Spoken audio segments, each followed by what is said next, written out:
The man of the hour. What's up, Mr. Efrain? Huh? What we doing? What are you doing? You ready to do this? Let's do it. Yeah? Let's go take over. You ready? Let's go take this whole What place about over. you? Yeah? Let's go get it. Yeah, we're ready. You ready? Do it. You ready? Yeah. Yeah. You ready? Yeah. Ready? Let's do Ready? it. Dude, how big is your truck, dude? You don't have a body lift on it? Yeah. What? 6 inches, but it's 250, so. That's that oil field money right there, dude. Huh? Right there. Big old oil field money. 4,000 in a bad week. 4,000 on a bad week. Following this dude right here, baby. What's up, everybody? Robert back again with another episode. And do we have some big news for you today? Let's just start off by saying your boy just went viral on TikTok.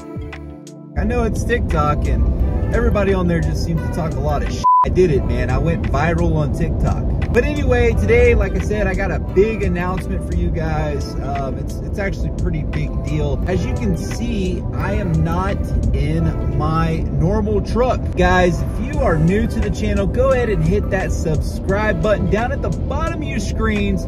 Make sure those bell notifications are turned on. We're actually driving to Pecos, Texas right now. We're gonna go look at this other company. Well, let me just go ahead and say it. I left Mesquite, guys. I quit Mesquite. I got tired of working there. I didn't want to say it on the videos at the time, but it was getting real annoying. I don't know if you guys ever saw this video here. And my door keeps flying open every time I go down the road. What the f, bro? Come on. Door doesn't open. That thing's ripped out. Broken leaf springs that nobody wants to fix. Oil blowing out all over my brakes. The trucks were in absolute horrible condition. I didn't enjoy driving it. I mean, it just got to be to the point where, coming into work every day was just a challenge because you get to work and then I have to fix something and fixing it myself. I'm not a mechanic. That's not what I get paid to do. Well, I don't mind fixing that stuff, but you gotta have to pay me for it. And if you guys aren't gonna pay for it, then I'm sorry, but I'm not gonna do it. But the point of writing up a DVIR, and if you guys don't know what a DVIR is, that's basically an inspection report that needs to be done once a day on your truck. When I write up an issue on a DVIR, I expect it to be fixed. There, them guys don't really care, so whatever. We're out of that joint. On to the next one. I'll get into what I'm doing with this whole thing, like switching companies and stuff. It's going to be another oil field company. I'm actually going to work to haul water. Same thing I was doing. I'm actually going to be driving a nicer truck. Wouldn't say newer, but this truck will be more well maintained and better taken care of. I guess what I'm trying to say is that the door is not going to fly open when I'm driving down a lease road or something, which is great in my book. That crap's not fun, man, at all. I cleaned my truck pretty good last night. Did you? Yeah. Cleaned it up good? Hey, how was that? It was pretty good? Good. We got Good meeting? Yes, sir. They want us. We don't want them. Yeah, I did a good job of talking to that guy, huh? Huh? You like that? Yes, sir. You like that? Let's go eat, baby. You gonna make me some food or what? Yeah. What do you want? Some corn dogs? All right, guys, we just made it back into El Paso. That was a long morning. This guy in the video, his name is Efrain. He actually owns his own company down here in El Paso, an over-the-road company, and he just bought a few trucks. He's been buying trucks since I've known him, and I met him out in the oil field. And anyway, he's been a good friend of mine for years now. So anyway, the story with Efrain is that I'm going to go drive one of his trucks. Going to put two works. He can dedicate two of his trucks out to the oil field hauling water, and I'm going to drive one of them for him. Made this decision was because just of the conditions of the trucks that I was driving for Mesquite. I think I've had enough experience that I deserve to drive a better piece of equipment. So I think it's a good opportunity for me. I'm actually going to make the same amount of money. It's not really anything different, but I'll be working hourly instead of for ticket time, which is what I was doing. I was actually making money by the load, so the more loads I did per day, more I would get paid. But now it's hourly. Should be better because I'm getting paid a pretty good percentage. The company works 16 hours a day. You can work more. It's really up to you, but for the most part, average is 16 hours a day. You go home, take a rest. All hourly work. There's no ticket time, which is what I'm looking for, because I've like I said, I've been at Mesquite for 6 months now, and all that ticket time and running around 24 hours a day really takes a toll on your body. And It's just not something I want to do anymore, or at least take a break from it for right now. That's the plan, that's the goal. We should be starting on that company next week. I'm just gonna enjoy my weekend off with my family, go to this new company on Monday. But anyway, guys, this video is going to be about the oil field and when it slows down and what happens during what's called a bust. When you know, when you have an oil boom, obviously everything is great, everything is peachy, everybody's making money. But what happens during a bust? A lot of people lose their jobs, everybody knows that, but a lot of people don't know how to actually look for the indicators of a bust. How do you know if it's coming or not? But I'm telling you, there are ways to tell whether or not a bust is coming. Obviously, you can't really predict the market. You definitely can tell when something big's about to happen. So that's what we're gonna be discussing in this video. Stay tuned. This is definitely a video that you're gonna wanna watch. So the biggest thing to understand is, what is a bust? What happens in a bust in the oil field? So that's the first thing we need to understand. The second thing that we need to understand is how the oil fields fluctuate as far as, you know, price per barrel. How do they come up with the price of gasoline? How does the economy affect what happens in the oil field? Those are definitely pretty important questions that everybody should know. This is how you're really going to tell whether or not there's going to be a job slowdown. And this is something that you're going to need to pay attention to regularly. I'd say every single day, just to see what the oil market's doing, because like I said before in my other videos, the oil market is volatile. So I am actually going to put my shades back on and go sit outside because it's a beautiful day today. Yeah, I just got back from Pecos. It was a pretty long morning this morning, so I'm just going to relax, sit outside. Beautiful day today. So guys, the first thing that you need to know is, what is a bust? And what do I mean by a bust? Well, I'm sure all of you have heard about, like, read the headlines before when the oil field went to crap. Halliburton laid off 10,000 workers, Schlumberger laid off 20,000 workers. We've all seen those headlines, and that's usually the indication of a bust has already happened, in that it's been bad for a while and, you know, people just cannot continue to pay payrolls, letting people go and laying people off. And a lot of times it's those bigger companies that end up going first. The bust is going to be an oil worker's worst nightmare. When a bust happens, that's an indicator that it's probably time to go home, because there's no more money that's going to be made out there in the oil field. Literally, during a bust time, you probably would make about the same over the road that you would in the oil field, or you might even make less in the oil field than you would if you were an over the road truck driver. The oil field was to go through a bust. That's why I say it's probably better just to pack it up, go home, and wait till something else happens. So now let's talk about how oil works. How do they come up with that oil per barrel price? How does the markets work? And a lot of people don't know this, and so we're gonna learn about that, and I'm gonna tell you guys how exactly the economics around the price per barrel works. And then what we're gonna talk about is, how would you know if the oil field was going bust? What are the indicators, what to look for if that was to happen? So I don't want this to be too difficult to understand, so we're gonna really keep it simple, guys. We're not gonna get too technical with it, but basically, economy runs on supply and demand. The lower the supply and the higher the demand, obviously the more expensive things are gonna be. The higher the supply and less of a demand, the more cheaper things are gonna be. And this is just the basics of economics. So when it comes to the oil and gas industry, the more demand that you have for a product, whether that be natural gas, crude oil, LNG, or demand that there are for those products, obviously the higher the price is, especially if you have such a low supply as we do now. As of making this video today, our price of oil per barrel is sitting around $73. What that basically tells us is that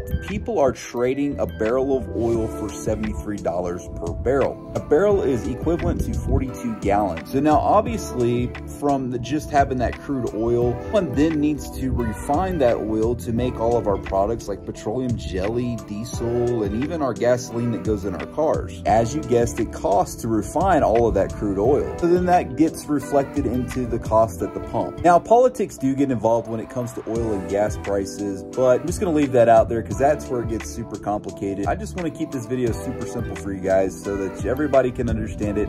But basically, that's what the gist of everything is that it really comes down to supply and demand. More supply that you have, the lower the demand, the cheaper things are. The demand that you have compared to your supply, the more expensive things are. And it's no different when you're paying for gas at the pump. The more expensive the diesel is, the more it takes for trucks to run on the road and transport goods, and that is trucks and trains. So that trickles down to the consumer. So the consumer ends up paying more for the products, which boom, we have more expensive stuff. So now that we know how the economics of the oil field works, and it's pretty simple, it's not really hard to understand them. Now let's look at the indicators. If you're an oil field worker, what are you gonna look for to know like, okay, maybe I should start looking for a better job or another job that really is more stable? So if you're an oil field worker, what I want you to do every day is look at the oil price, find out what WTI is trading at. And if you start to see the WTI price start going down into like the 40s, the 30s, the 20s, you should really start worrying at that point. That is probably an indicator that a bust is about to occur in the oil field. Now, another indicator that I want you guys to look out for is the actual crude oil consumption. Now you can find this online, you know, you can look it up on oil price or whatever you need, but oil consumption is a big deal because obviously the less people are consuming oil or crude oil, the less work there is going to be for the oil field because we don't have to produce that much. So the oil companies will not produce crude oil if it's not in demand. Now, if you are an oil field worker, one thing that you should constantly be paying attention to is the actual drilling rig count, because this is going to be your lead indicator whether or not you should start looking for another job, I promise you. Now, as of today, our rig count was at 753 rigs, and we are actually up from last week, and we have been holding steady for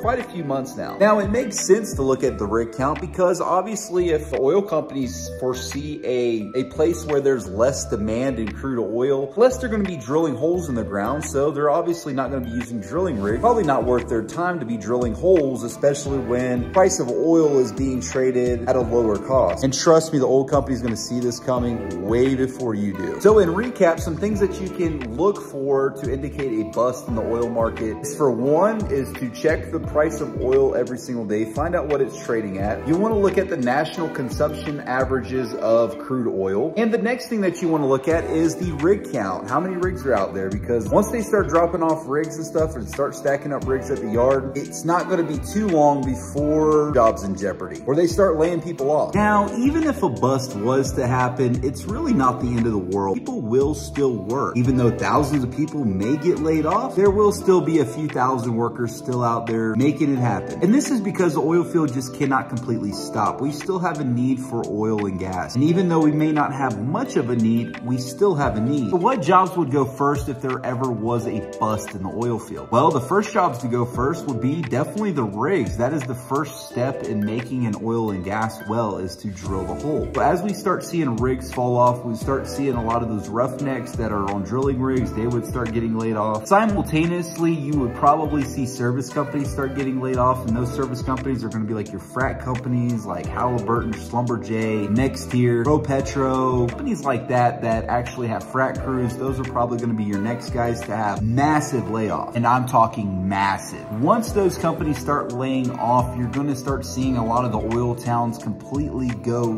ghost as far as like not having a lot of people down or staying at hotels. I mean, it's going to be like a ghost town. Now, what would happen next is that you're not going to get as many hours as you were before. Obviously, the oil company's not making a lot of money at that point in time, and they need to cut some kind of cost. So they're not going to cut their people right away. They would then cut the contractors and people that they really need, like people who work vacuum trucks like I do, or cooling unit, or crude oil haulers. They're really gonna cut back on production work, and you're not gonna get as many hours as you were before. And that's where I said that you probably make about the same in the oil field as you would going OTR, which is about anywhere to, what, between $1,500 to maybe $2,000 a week. And that would be across the board. But now let's talk about jobs that are safe. What are the safe jobs? So those are gonna be like vacuum truck drivers, anything to do with production, and that's also got to do with crude oil haulers. Basically, whatever is set in the ground right now and is producing oil and gas, that will continue to produce oil and gas. And those guys who actually work on those wells, those are going to be the ones that's going to have work. So any job that has to do around production, you're pretty much safe. Now, last time we had a bust, I was literally getting like 60 to 70 hours a week still. That had a lot to do with me being a good driver. If you're just an average driver, you know, just there for a paycheck and not willing to kind of go above and beyond, you're probably going to be looking at 50, 60 hours, maybe 20 hours of overtime. not much money to be made during a bust. It's just really enough to get by. And if you do like the oil field work, it's probably best for you to just kind of sit at the same company and wait it out. You will start to see a lot of mom and pop shops, like fly-by-night trucking companies. They will go out of business. And the only ones that